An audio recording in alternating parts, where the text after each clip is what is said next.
Vamos a comenzar con la oración, como siempre, oh Rosa mística de Guadalupe,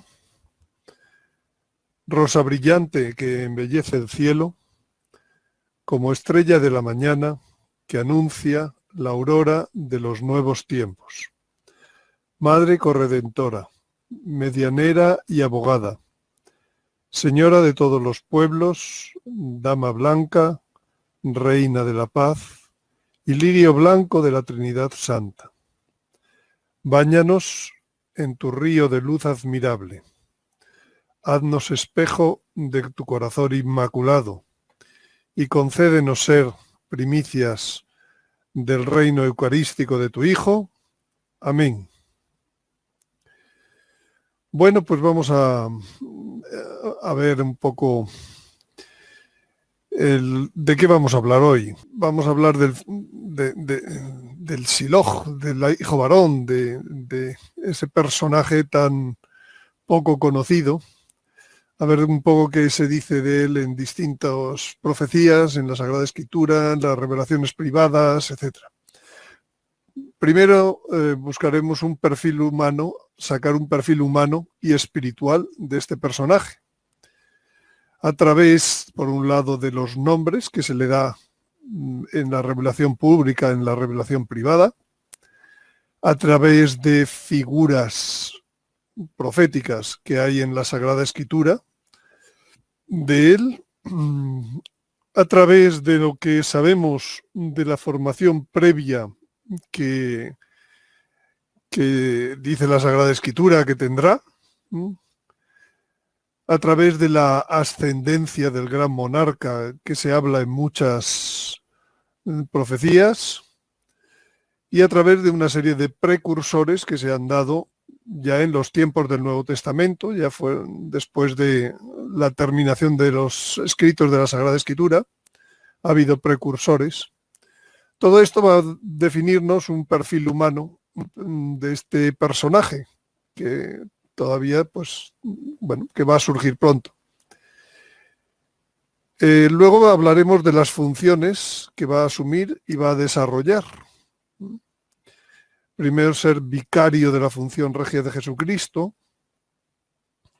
Nos dará mucha ayuda, nos ayudará mucho a entender lo que es eso, comprender lo que fue el reinado de David, el nuevo Moisés, el tiempo de Moisés. Él es nuevo David, nuevo Moisés. No me va a dar tiempo a hablar mucho de esto, de José y San José, el José el patriarca, otro gran... Hablaremos un poquito de Zorobabel. Esta parte, pues al final,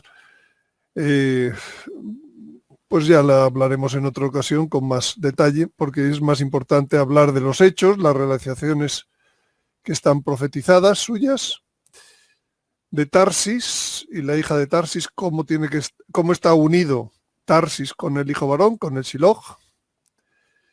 Y hablaremos finalmente de revelaciones recientes acerca de este personaje y bueno, pues terminaremos. Incluso haremos una pequeña unión a a la palabra de moda actual con el coronavirus dentro del epílogo. Pues si les parece, pues vamos a empezar hablando del perfil humano y espiritual para que vayamos conociéndolo, ¿no? Para ello vamos a entrar primero en los nombres, como decía, en la Sagrada Escritura, en las revelaciones privadas. Vamos a ir también interpretándolo, hablar un poco de cómo se interpretan los lenguajes de visiones antiguas, en donde pues muchas veces se le da nombres que uno dice, bueno, ¿y por qué? Porque se le llama Enrique, porque se le llama Luis Carlos, etcétera, ¿no? Bueno, pues vamos a intentar entender también esta parte de el lenguaje profético. Figuras que hay en la Sagrada Escritura de este siervo germen, David, Moisés, Jesucristo, Abraham, Adán. Bueno, y en relación muy íntima pues con lo anterior, con los nombres, ¿no? La formación del hijo varón pues es el hijo de la mujer, ¿no? Es hijo varón, ¿de quién? De la mujer del Apocalipsis, primera primicia transformada, ¿no? Hablaremos del Espíritu Santo, que también le está formando, sin duda, y dicen cosas las profecías, y lo que estamos viendo ahora mismo, y ser Eucaristía viviente. Cuando se habla de las primicias, pues se está hablando de esto. Si el hijo varón no va a ser Eucaristía viviente, no habría nadie que lo fuera, ¿no? Es como el primero.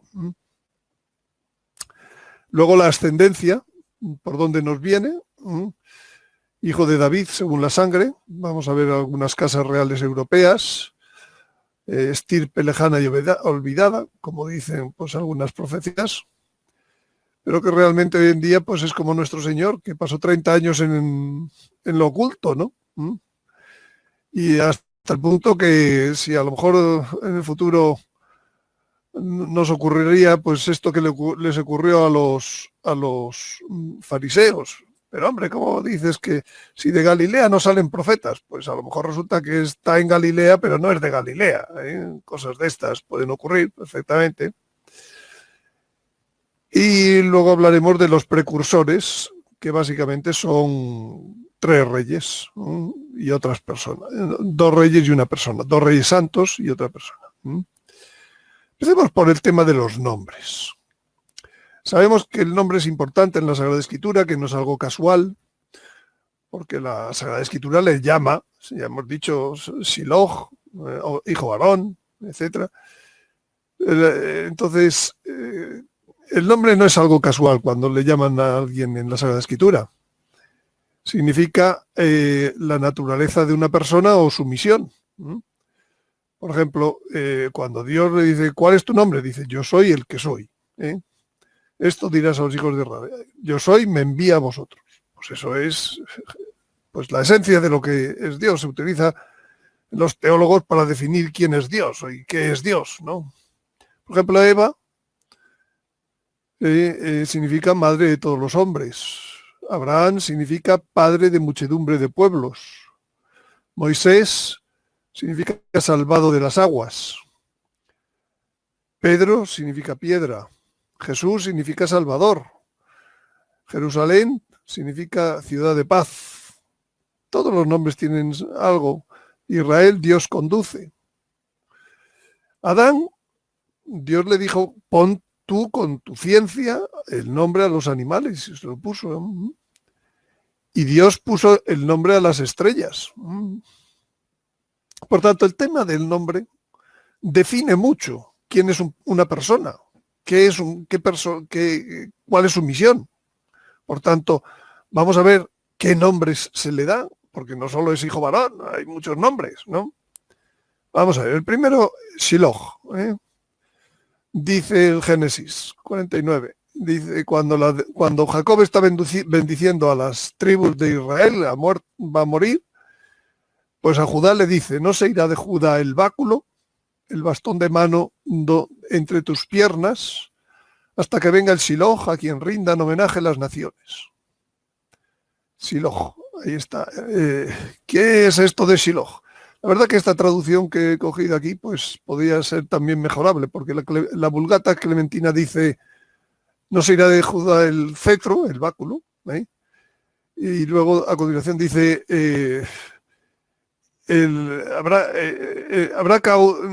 tampoco dejará de haber siempre entre tus piernas caudillos.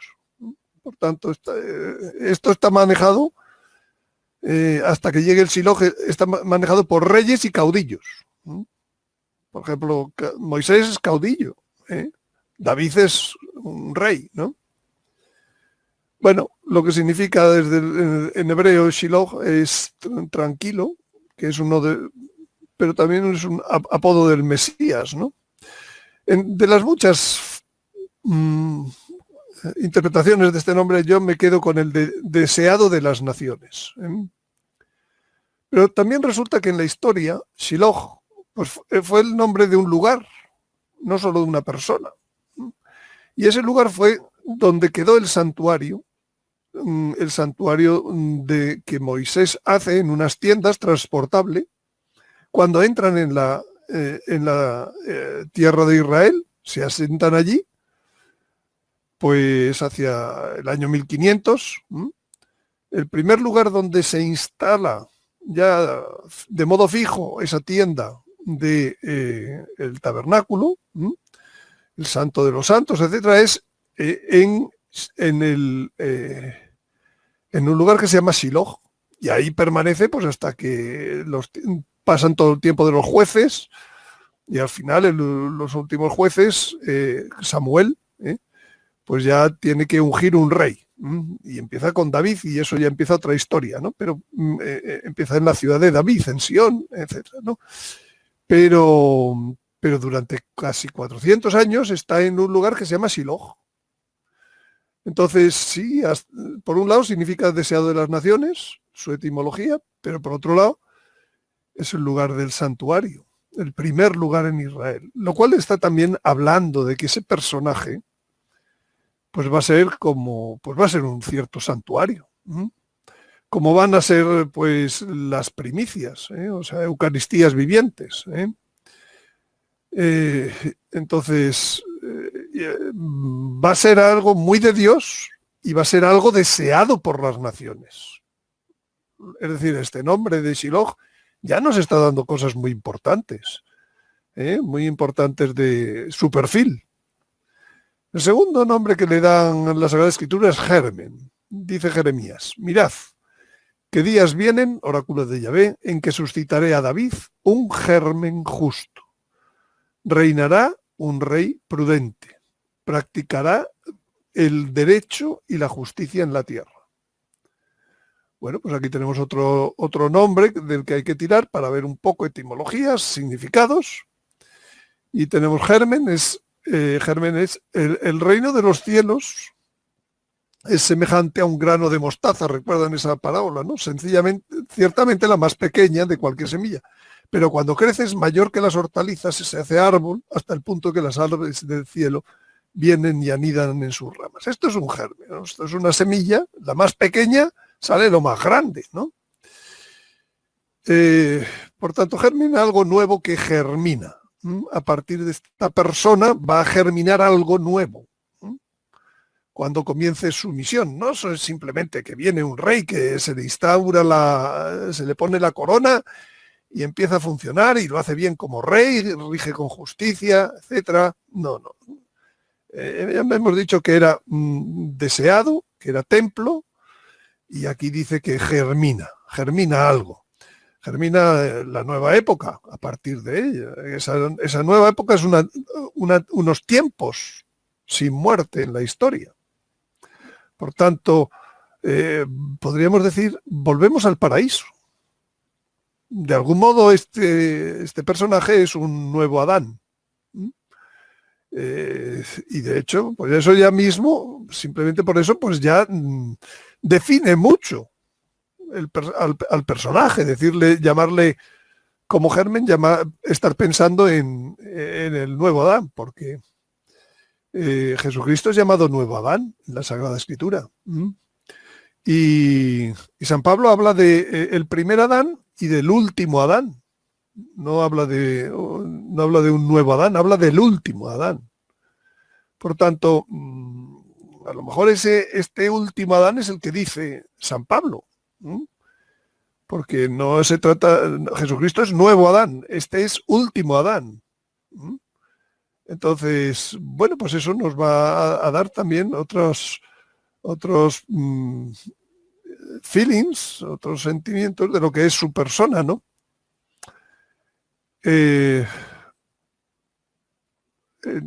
Suscitaré a David un germen justo, dice Jeremías. Reinará un rey prudente, practicará el derecho y la justicia en la tierra. En aquellos días haré brotar para David un germen justo, practicará el derecho y la justicia en la tierra. Pues así dice Yahvé: no le faltará a David quien se siente en el trono de la casa de Israel. Así dice Yahvé Sabaoth. Y aquí un hombre cuyo nombre es Germen. Es que es el nombre. Llevará las insignias reales. El nombre es misión o naturaleza. Se sentará en su trono, dominará, dice Zacarías. Tercer nombre que le da la Escritura es hijo varón. en el Apocalipsis, dice, la mujer dio a luz un hijo varón, el que ha de regir a todas las naciones con cetro de hierro. Y su hijo fue arrebatado hasta Dios y hasta su trono. Bueno, he comentado muchas veces esto, ¿no? O sea, antes que reinar hasta su trono, va a ser arrebatado hasta Dios, esa persona. Primero sube, después baja. Ese camino es el que luego, el que van a hacer las primicias también. Pero entonces, hablando de el nombre, hijo varón, ¿no? Hijo varón es una reduplicación que está insistiendo en el hecho de ser varón. Bastaría decir hijo para saber que es varón. Si no, se habría dicho hija. Entonces, volvemos al tema que decíamos antes, germen que germina algo nuevo. Pues aquí un varón, que pues empieza a hablar de un varón de una nueva época, ¿no? Pues vuelve a ser otra vez el Adán para una nueva tierra. Pero ahora, proveniente del parto de la mujer inmaculada del Apocalipsis, o sea, otra vez aquí está la Virgen. La Virgen trajo a Jesús la primera vez. Pero la mujer va a dar otra vez a luz. Ya hablaremos de ello. Ahora lo está diciendo aquí en el Apocalipsis. Y entonces va a dar a luz. Para que llegue la segunda venida, es necesario que llegue antes hijo varón. Bueno, luego las profecías privadas, las revelaciones privadas, pues le llaman también gran monarca. Bueno, ya veíamos que iba a ser rey. Entonces literalmente está unido a la función regia de Jesucristo. Jesucristo es sacerdote, profeta y rey. Entonces, este es un nombre procedente de la tradición profética francesa, que luego ha sido absorbido también por la tradición profética inglesa. ¿Y por qué? Pues Francia es la hija primogénita de la Iglesia. Entonces, pues allí surgieron profecías muy antiguas sobre alguien que tendría que ver pues, con Francia, de algún modo, desde Cesareo de Arles, en el siglo V, pues le llaman gran monarca, y hoy en día, si vas a Google, es mejor buscar por gran monarca que buscar por cualquier otro de los nombres. Si buscas Silog, te puedes encontrar cosas variadísimas y poco centradas. Germen no encontrarás nada, y como hijo varón, pues menos. Entonces, quizás para poder saber un poco más, aunque este título lógicamente viene a la revelación privada, no va a la revelación pública, no va a la Sagrada Escritura, no te van a informar mucho en Google tampoco por las profecías del gran monarca de ni una sola cosa de la Sagrada Escritura. Es asombroso como la gente disocia la profecía pública de la profecía privada. No tiene ningún sentido. Y entonces hay páginas y páginas que encontraréis acerca del gran monarca que no tienen una sola unión o profecía relativa al Antiguo Testamento o al Nuevo Testamento, a la Sagrada Escritura, hablando del gran monarca, que es el mismo. Bueno, pues dice que recuperará la monarquía en el lugar que destruyó la Revolución Francesa. La Revolución Francesa lo que hizo pues fue cargarse todas las monarquías del mundo, todas. Bueno, ya hablaremos luego, pero bueno, tampoco pasa nada adelantar. Sabemos que el Señor le pide al rey de Francia, conságrame Francia. El rey de Francia durante 100 años, pues da largas al asunto y no lo hace. 100 años exactos después de que se lo pide, entra la Revolución Francesa en la Bastida. Entonces, pero claro, la Revolución Francesa luego se exporta al mundo entero. ¿En forma de qué? De repúblicas, ya no de monarquías. Por ejemplo, pues América era parte de una monarquía, hasta que llega la Revolución Francesa. Por tanto, Francia es el modelo de república que todo el mundo ha copiado de un modo o de otro, ¿no? Bueno, pues cuando se habla de gran monarca y de profecías de gran monarca, indirectamente se está hablando de que va a ser el personaje que va a volver a cambiar la cosa. La tortilla va a dar la vuelta. Lo que son repúblicas van a volver a ser monarquías. ¿Mm? Bueno, le llama guerrero y conquistador. Dice que traerá la paz a Europa. Convivirá con un gran papa místico que le coronará también. Defenderá a la iglesia. Promoverá un gran concilio. Estos son parte de revelaciones privadas acerca del gran monarca que pueden ustedes leer a través de Google. Que aclarará ese concilio las interpretaciones diversas de otro concilio, del Vaticano II. Será un descendiente de la monarquía francesa, por eso es la tradición francesa, ¿no? Estará muy unido a la tradición de Santa Juana de Arco por mantener el trono e identidad francesa.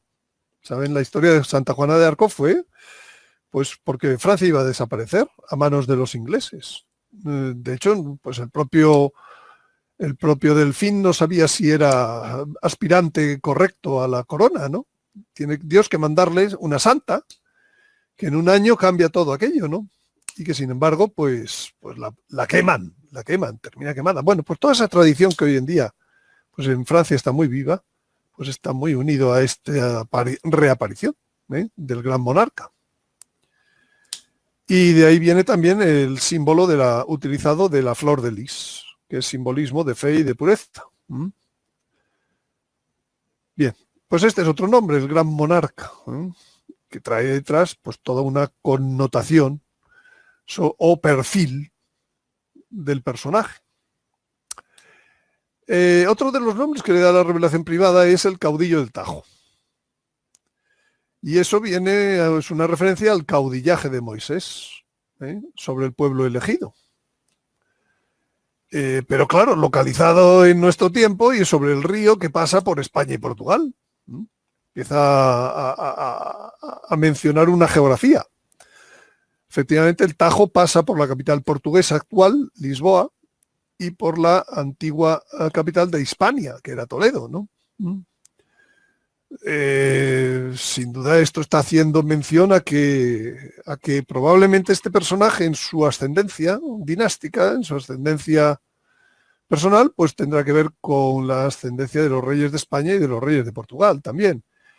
Y esto pues no tiene nada que en contra con lo que ha dicho de gran monarca, porque las dinastías españolas y portuguesas provienen de Francia. Por tanto, en último término, están concretando sencillamente la dinastía o las profecías sobre el gran monarca. Bueno, entonces este nombre se le da en la tradición profética española y aparece muy tardíamente, aparece en el siglo XVIII tras la Revolución Francesa, lo cual vuelve a llevarnos a otra cosa que antes he dicho, ¿no? Lo del Sagrado Corazón que le pide al rey de Francia, conságrame Francia. Y hay una negativa. Cuando Dios pide algo, es para algo. No es para nada, no da igual. No da dado igual que el mundo ya se haya llenado de repúblicas. Entonces Dios no va a utilizar.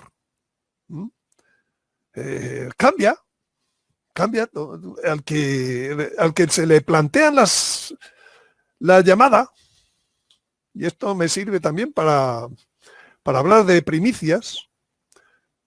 Tantas veces oímos el anuncio, decir, este es el anuncio, lo has oído, ¿y qué hacemos con él? Para empezar, ¿lo creemos o no lo creemos? Es un modo de desecharlo. Segundo, si lo creemos, ¿lo seguimos o no? Bueno, todo tiene su consecuencia, como la ha tenido para Francia. Entonces, es una tradición que empieza cuando Francia cambia. Por tanto, es una tradición mucho más tardía que la del gran monarca y yo pienso que consecuencia de la Revolución Francesa. No señala de qué dinastía procede, ¿no? De las que han reinado en España y Portugal, que han reinado varias, pero en cualquier caso no señala porque todas son dependientes, como decía hace un momento, de las dinastías francesas. Por tanto, no tienen por qué cambiar la profecía. La profecía sabe muy bien que viene de Francia, en último término. Entonces está unido a importantes revelaciones públicas y privadas, porque claro, la escritura, pues de Francia habló muy poco, y sin embargo de Tarsis habló mucho. La Sagrada Escritura vuelve a ser también, sabe por dónde va a ir el hilo, el río de la historia, ¿no? Y en la Sagrada Escritura pues habla de Tarsis, de la hija de Tarsis, del rey de Tarsis, que todo tiene que ver con el río Tajo.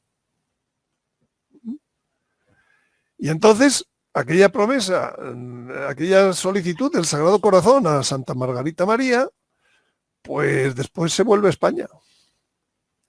Y se le dice al beato Bernardo de Hoyos que cuando el rey de Francia no acepta consagrarle, pues reinaré en España. Está hablando de una España que es Tarsis, es una España que es Tarsis, hija de Tarsis. Las dos cosas. Hija de Tarsis es América. Por tanto, este nombre está perfilando muchas cosas de ese personaje. El último de los grandes nombres así de las profecías es el encubierto o tapado. Este hace referencia al último rey de la dinastía portuguesa, Avís, que desaparece sin descendencia en 1578 tras la batalla de Alcázar-Alquivir en el norte de África. Era el rey Don Sebastián, rey Sebastián I, apodado el Deseado. Qué curioso. ¿Os acordáis del Deseado de las Naciones, el Shiloh? Pues este hombre le llamaban el Deseado en Portugal. Se esperaba mucho de él y bueno, pues el hecho es que tuvo un final muy joven, con 21 años, desaparece de la historia. Desaparece de la historia, vuelvo a decir. Eso no significa que la historia esté correcta. De hecho, aparecieron varios personajes que se adjudicaban su identidad. Y alguno de esos personajes, el Papa lo aceptó como real. Pero en fin, esas historias están en archivos que durante siglos han sido secretos, como el Archivo Nacional de España y algunas cosas, o en obras literarias como El pastelero de Madrigal y cosas de esas, ¿no? Bueno, el hecho cierto es que también es una dinastía que procede de la corona de Castilla y de Borgoña. Este tipo de profecías dio lugar a lo que se llama el sebastianismo, que básicamente lo que dice es: algún día volverá un descendiente del rey Don Sebastián para instaurar el reino de Cristo. Entonces, de hecho, como fruto de esta situación de Don Sebastián, la corona portuguesa estuvo unida a la española más de 40 años. Y finalmente, pues Portugal tuvo su propio camino con otra dinastía que fue la Braganza, ¿no?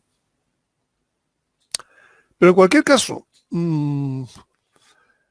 pues estas profecías van mucho por el aspecto espiritual, más que por el aspecto guerrero de las dos anteriores, ¿no? De que este hombre... Y también dan otro perfil, o sea, en este momento, qué curioso, es como que el mundo se ha olvidado de esta profecía del gran monarca, ¿no? O del Shiloh, o del hijo varón. Entonces es curioso que cuando aparezca, nos parecerá, dice, bueno, pues es que estaba tapado, estaba encubierto. Es curioso en México que también muchas veces en los candidatos presidenciales, pues los partidos, pues muchas veces se habla de un candidato que es el tapado hasta que se destapa, ¿no? Pues aquí va a pasar algo parecido. En algún momento, del que luego hablaremos, pues surgirá y está tapado. Es absurdo ponerse ahora mismo a hacer cábalas, ¿no? Sobre quién podrá ser. Y luego en las profecías individuales, pues también hay nombres propios que se le atribuyen en las profecías privadas, ¿no? Enrique es el más común. Enrique significa el padre de la casa o nación. Eso no significa que se vaya a llamar Enrique. Significa que es padre de la nación. O sea, que este señor viene pues como Jesucristo, como vicario de Cristo. Por eso es padre de la casa, de la nación.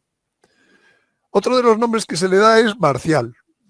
Marcial significa guerrero. Guerrero pues es lo mismo que el caudillo del Tajo, que el gran monarca, que también serán guerreros. Y otro de los nombres que abunda mucho también es el de Luis Carlos. Luis significa ilustre en el combate, que es lo mismo, y Carlos significa varón, hombre fuerte y viril. Pues estamos en las mismas, digamos.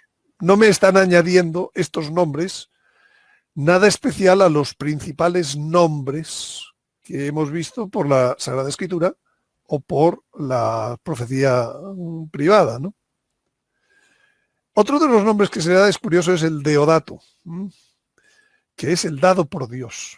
Tiene gracia, ¿no? Porque efectivamente es un personaje que que viene por Dios, ¿no? O sea, el hijo varón, ¿no? La mujer va a dar a luz, ¿no? Dado por Dios, ¿no? Muy bien, pues ya con esto tenemos un primer repaso al perfil del hombre, ¿no? Con los podemos decir, quizás haciendo un pequeño resumen final, que hay una cierta correlación entre nombres que se le atribuyen en la revelación pública y en la privada. Shiloh y gran monarca, podríamos decir que será un rey deseado y grande, habría que decir, ¿no?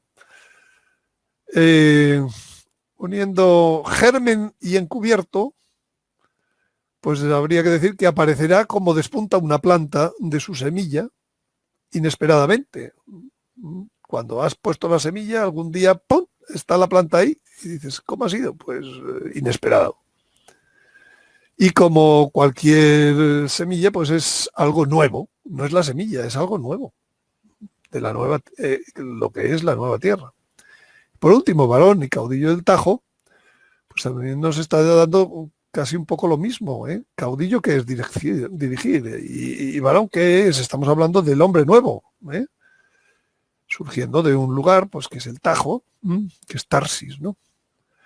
Bueno, pues este es un poco resumen, primeras características del personaje. Ahora vamos a ver algunas figuras que hay en la Sagrada Escritura que nos hablan de él.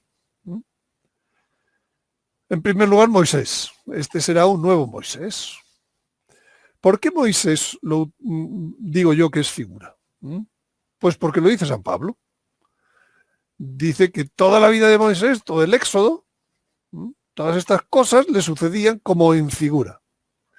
Dice, y fueron escritas para escarmiento nuestro, para quienes ha llegado la plenitud de los tiempos. Esta traducción de la plenitud de los tiempos podemos... otras versiones dicen los últimos tiempos, que son los nuestros, la plenitud de los tiempos, como quiera. Por tanto, todo el Éxodo es una figura de lo que estamos viviendo. En el Éxodo hubo una lucha entre Faraón y Moisés, cada uno al frente de un pueblo. Ahora va a haber otra lucha entre Faraón anticristo y Moisés, hijo varón.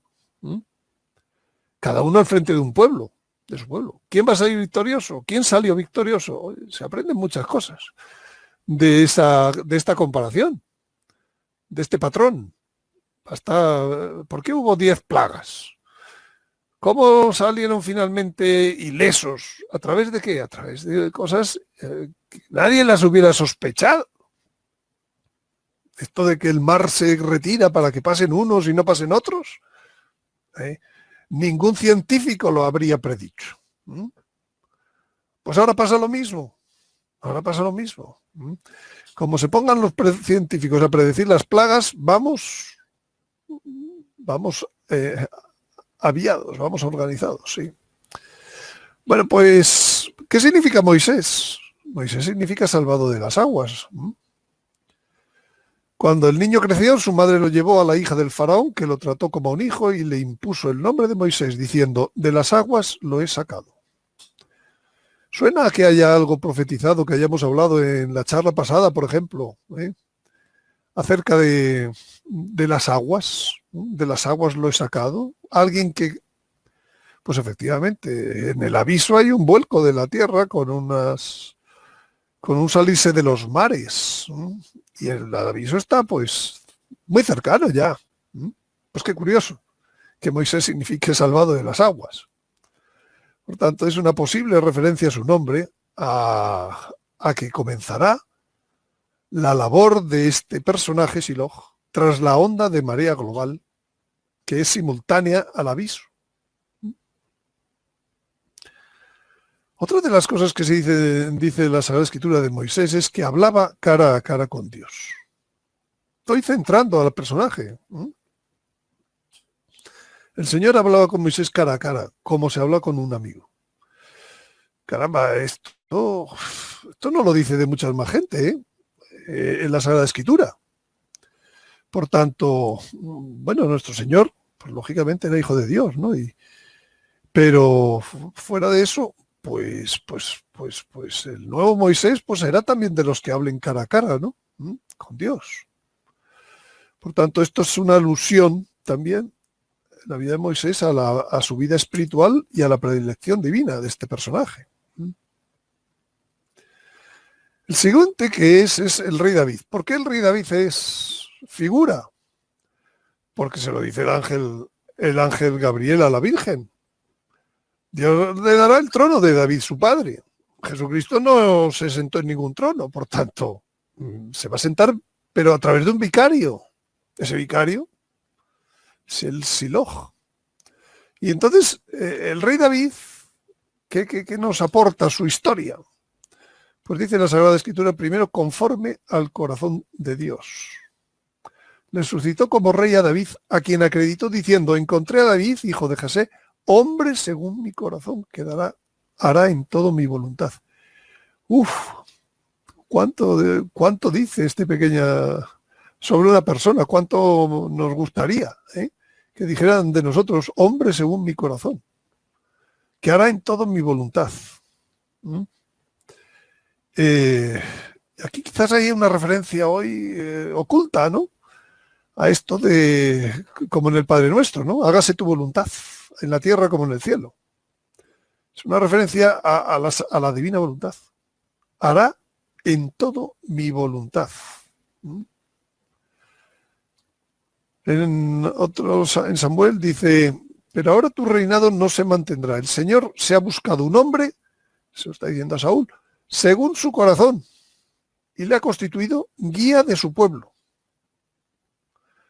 Oye, pues desde luego no está mal tener este tipo de guías, y no probablemente los que tenemos ahora mismo en los países de los que me estáis escuchando, ¿no? Cada cual de su modo y de su forma, ¿no? Tener un guía que es hombre según el corazón de Dios, que hace en todo su voluntad, eso vale mucho. Otra de las cosas que ocurrieron en la historia del rey David es que preparó los materiales y el lugar para edificar el templo. El Señor no le dejó que edificara él el templo, él quería, pero no le dejó, dice, has derramado demasiada sangre.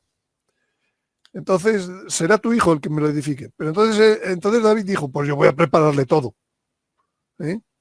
Dice, mira, en mi limitación yo he preparado para el templo del Señor 100.000 talentos de oro, 1.000.000 de talentos de plata y una cantidad incalculable de bronce y de hierro. He preparado también maderas y piedras que tú podrás aumentar.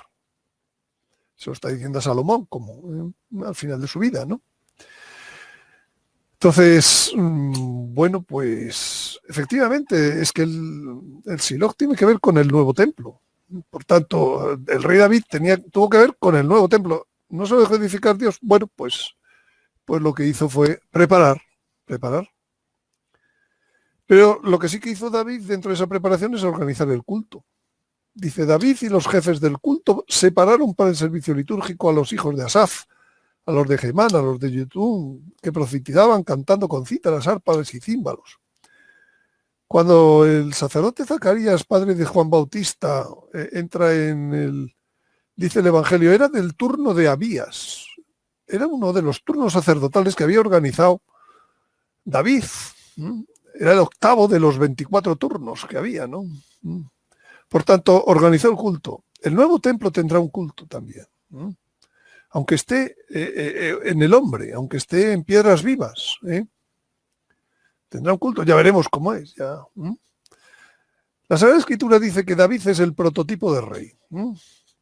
Prototipo de cumplir la voluntad de Dios, hacer lo que el Señor aprueba y entregarse a Dios de todo corazón. Por ejemplo, en el libro de los Reyes lo ve como modelo al que los monarcas deben configurar su conducta. Y lógicamente el hijo varón va a ser un monarca, pues aquí tiene el modelo y a ver qué es lo que hizo y cómo dice que sí o cómo dicen que no la Sagrada Escritura, que los demás lo hicieron, ¿no? Porque eso nos está dando pistas de cómo va a actuar el hijo varón.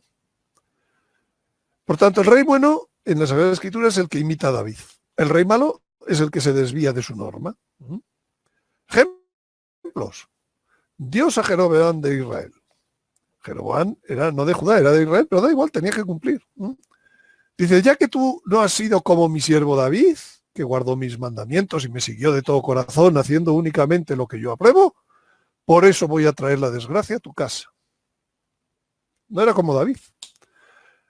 Otro, el rey Abías, dice, su corazón no perteneció por completo al Señor su Dios, como el corazón de David, su antepasado. En consideración a David, a este rey, el Señor, en consideración a David, no a lo que hizo Abías, el Señor su Dios le dejó una lámpara en Jerusalén, dándole descendientes y conservando a Jerusalén. Porque David hizo lo que el Señor aprueba, sin desviarse de sus mandamientos durante toda su vida, excepto en el asunto de Urías, el hitita.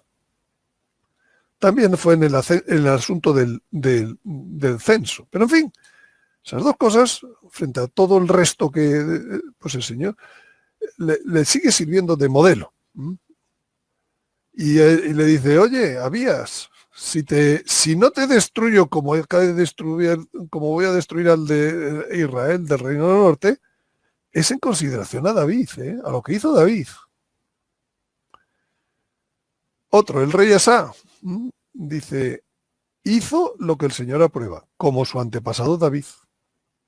El rey Jorán, otro de la dinastía del Reino del Sur, dice, hizo lo que el Señor reprueba, pero el Señor no quiso aniquilar a Judá en consideración a David, su siervo, según su promesa de conservarle siempre una lámpara en su presencia. Es que lo que hizo David parece que fue muy gordo comparado con... Hasta ya a partir de ahí es que no pudo el Señor como castigar demasiado, hasta que ya se pasaron, ¿no? El rey Amasías hizo lo que el Señor aprueba, aunque no como su antepasado David. El rey Acaz no hizo como su antepasado David, lo que el Señor aprueba. O sea, aquí el metro de medir se llama David. Para saber si se portan bien o mal, podéis aplicar a vuestros gobernantes hoy el metro David. ¿Hacen lo que el Señor aprueba? ¿O no? Pues si no hacen lo que el Señor aprueba, les va a pasar lo que les pasó a los que no aprobaba. El rey Ezequías, sin embargo, sí. Bueno, además de David, es modelo su hijo Salomón, por varias cosas. En primer lugar, en realidad el principio de Salomón es una extensión de David.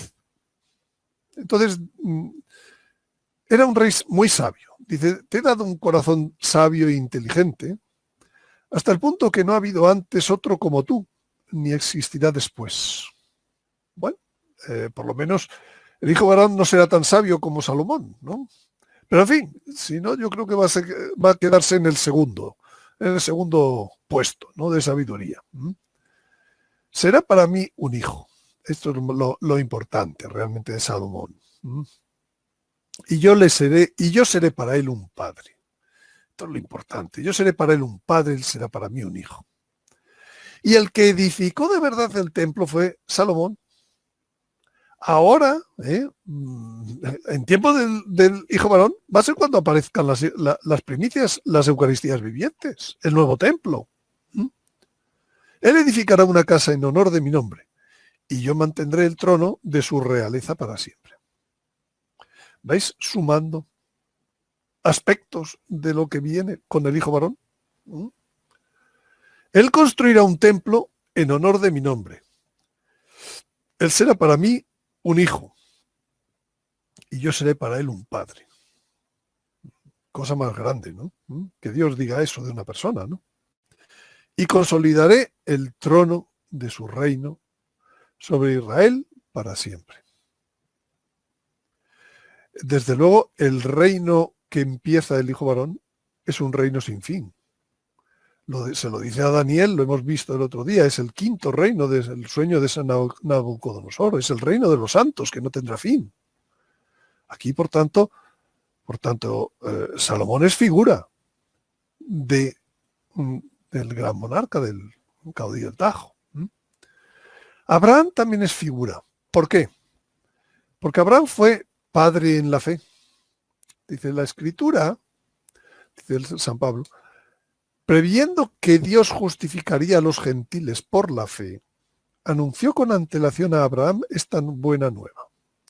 En ti serán bendecidas todas las naciones. Es decir, es que la fe de Abraham era fe en algo muy, muy gordo. A ver si es lo que viene a continuación, pero que por la fe, sí, efectivamente, dice Hebreos, obedeció Abraham a la llamada. Primera cosa. Y segundo, salió hacia la tierra que iba a recibir en heredad. Importantísimo lo que termina diciendo. Salió sin saber a dónde iba. Es que hay que tener fe en la nueva tierra. Es que el reino, el hijo varón nos lleva a la nueva tierra. Salió sin saber a dónde iba. ¿Dónde está la nueva tierra? Desde luego yo dudo mucho que sea este planeta, que va a ser castigado y reducido por el fuego, ¿no? Y nos va a hacer salir sin saber a dónde iba. Pero él dice, donde tú digas. Esa es la fe de Abraham. En ese sentido, Abraham es figura. Pero no solo es la fe de Abraham, es la fe de Sara, la mujer de Abraham, que es muy importante también en la nueva época, que la nueva época está basada en la familia, como Dios creó a Adán y a Eva. Y curiosamente, la mujer de Abraham dice, por la fe, también Sara, siendo estéril, obtuvo vigor para concebir cuando ya se le había pasado la edad, porque consideró fiel al que se lo prometía. Y así, de un hombre marcado ya por la muerte, tenía 100 años cuando nace Isaac, nacieron hijos numerosos como las estrellas del cielo y como la arena incontable de las playas. Vaya, lo que hace la fe. Pues lo que hará la fe también en nosotros, en el Siloj, en las primicias, que van todos en el mismo paquete. Y luego está la fe en la resurrección. Diréis, ¿pero qué tiene que ver la fe en la resurrección? Pues sí, lo dice la Sagrada Escritura. Dice, por la fe Abraham, puesto a prueba, ofreció a Isaac, ofreció a su hijo único, al destinatario de la promesa, del cual le había dicho Dios, Isaac continuará tu descendencia. Sí, pero Abraham pensó que Dios tiene poder hasta para resucitar de entre los muertos, de donde, en cierto sentido, recobró a Isaac. Es que si se hubiera consumado el sacrificio de Isaac, Dios lo habría resucitado. Así pensaba, así era la fe que tenía Abraham. Pues así es la fe que se requiere de nosotros. Fe en la resurrección, fe en la transformación. Hoy se llama transformación. La fe que hay que poner. Jesucristo ya ha resucitado, ya tenemos la fe en la resurrección a través de creer en Jesucristo, al ir a la vigilia pascual.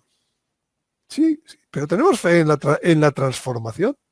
O eso decimos, no, eso, ya veremos. Pues como te quedes hasta el ya veremos, te vas a perder muchas cosas. Me temo que te vas a perder muchas cosas. Bueno, y Adán también.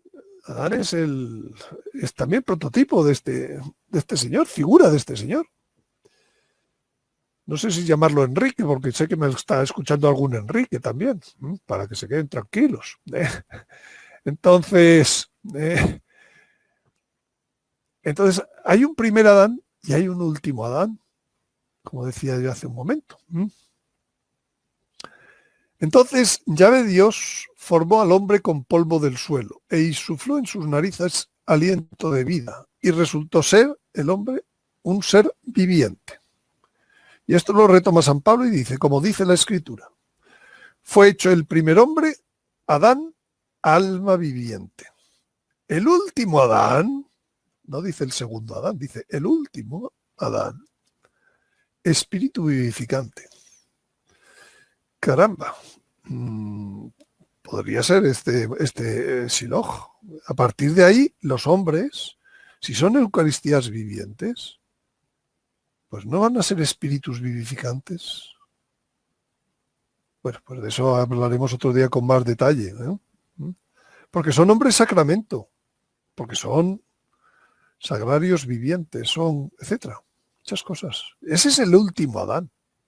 El primero de los últimos Adanes, de los que van a ir en esa nueva tierra, es el Shiloh. Y mirad lo que dice el eclesiástico. Sem y Set fueron gloriosos entre los hombres. Hombre, Sem y Set eran hijos de Noé y el otro hijo de Adán. Dice, fueron gloriosos entre los hombres, o sea, al principio de todos los hombres. Uno después del diluvio y otro antes. Mas, por encima de toda criatura viviente, está Adán.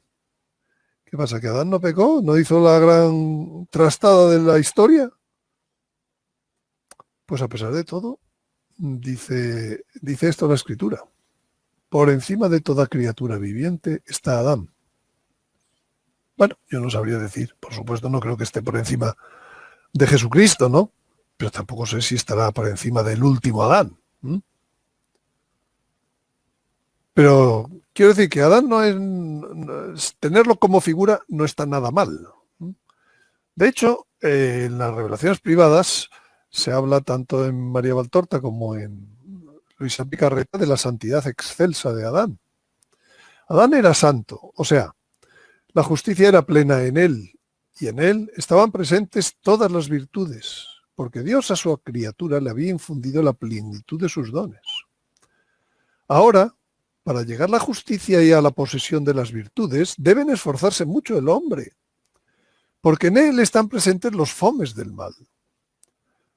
Pero en Adán no estaban esos fomes, antes al contrario, la gracia le hacía inferior en poco a Dios, su creador.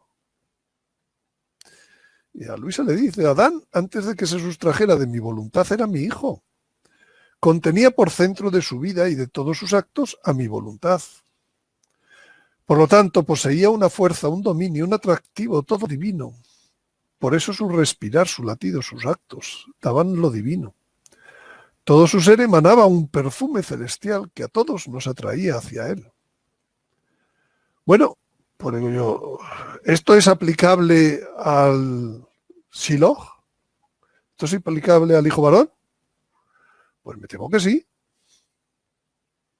Por tanto, no estamos hablando de cualquier cosa. Creo que este es el último Zorobabel, otro de las figuras del Antiguo Testamento, de este personaje, que nos están haciendo entender quién es. Lo que no sé hacer entender es por qué se ha olvidado. Suscitaré a David un germen justo, reinará un rey prudente, practicará el derecho y la justicia en la tierra. He aquí un hombre cuyo nombre es Germen, se sentará en su trono y dominará. Habrá un sacerdote a su derecha. O sea, este rey, y entonces tiene que tener un sacerdote a su derecha y consejo de paz entre ellos dos. Un sacerdote significa un papa. Rey y papa. Por eso decía las profecías del gran monarca, habrá junto a él un gran papa. ¿Mm? Pero fijaros lo que le dice Ageo a Zorobabel. A Zorobabel tenía el encargo, volvió de Babilonia, con el encargo, era la autoridad civil, era el caudillo, él no era rey, era caudillo, pero él está en la genealogía de Jesús, en el Evangelio. Pues le dice el profeta Ageo, que con el profeta Zacarías fueron a ayudar también en esa vuelta de Babilonia. Dice, mayor será la gloria de este templo. Él está construyendo el segundo templo. El segundo templo era la gente cuando lo vio, y todavía alguno recordaba cómo era el templo de Salomón, lloraba, ¿no? Diciendo, hay que ver, no hemos podido hacer nada más que esto frente a lo que hizo Salomón. Pues, pero él dice, mayor será la gloria de este templo. El postrero, atención, ¿cuál está hablando? El que acaba de hacer Zorobabel con lo que puede, o está hablando del que va a hacer el hijo varón, como primera Eucaristía viviente y todo. Que la del primero sí, era el primer templo era el de Moisés. Pues aquí viene la gran gloria, es la de hacer ese templo, porque claro, es habitar Dios en nosotros. Por tanto, es una referencia, yo creo, al templo de piedras vivas, lo que le está diciendo Ageo, aquí a Zorobabel. Por tanto, está refiriéndose no a Zorobabel, sino al hijo Aarón, de piedras vivas, que esta es la inhabitación trinitaria perfecta en el hombre, esa que Adán no conservó y no desarrolló.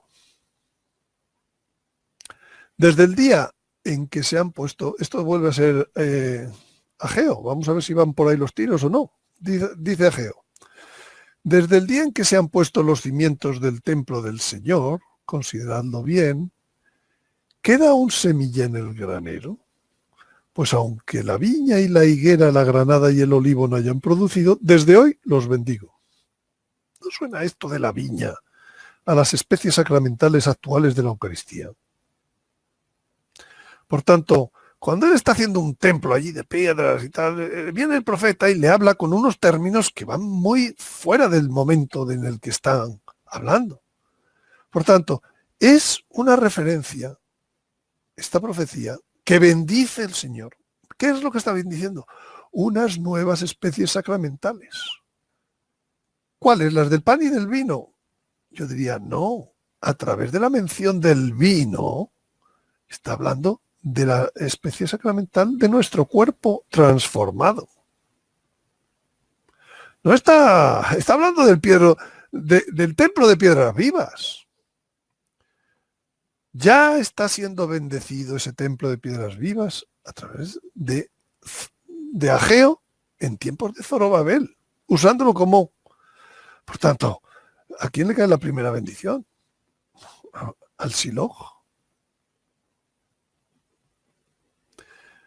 Jesucristo pasó 30 años, es figura, lógicamente, porque hemos dicho que el Shiloh es vicario, va a ser vicario, es hijo varón, no es Jesucristo el que da a luz la mujer, porque lo da a luz con dolor, en fin, esas cosas ahora hablaremos, pero entonces Jesucristo, si tuviéramos que decir así cosas básicas de cuál es su perfil, para saber cuál es el perfil del hijo varón, pues su perfil pasó 30 años de vida oculta.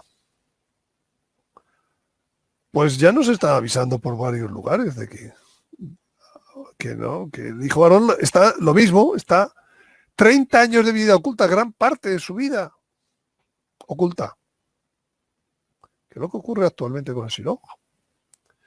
Luego estuvo 33 años de vida familiar. Jesucristo pues no fue sacerdote del templo, no fue... o sea, todo se cuajó a través de Jesús, María y José, de la Trinidad en la tierra, de una familia, toda su vida.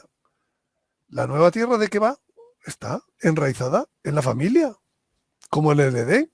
Dios los creó, hombre y mujer, ¿Para qué? Para que fueran familias. Por tanto, este rey va a ser familiar. ¿Mm? ¿Mm? Aunque te pase gran parte todavía oculto, pero ya aparecerá.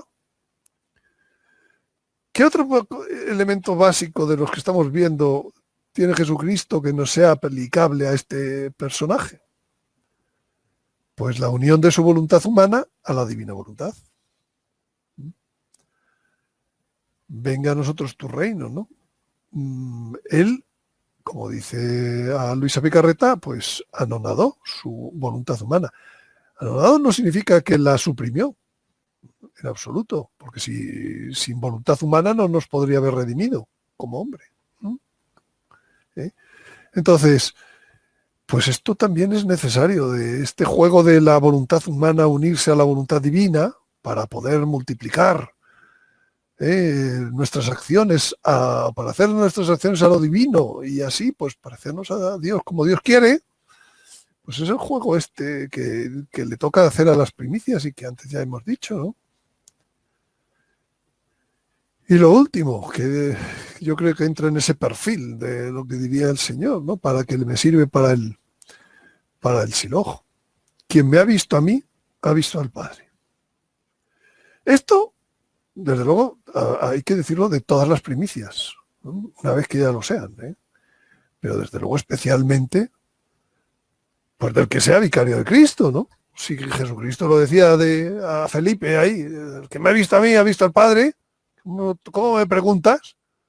Pues en nosotros tiene que estar viendo, ¿no? Tiene que estarse trasluciendo a Cristo. Poco como actualmente ocurre con el Papa. Pues lo mismo ocurrirá con el Silojo. Es que ver al Papa te entra un temblor de veneración, ¿no? Pues algo parecido ocurrirá con el Silojo, ¿eh? Creo yo, porque esto es pura deducción de lo que son las figuras de la Sagrada Escritura, ¿no?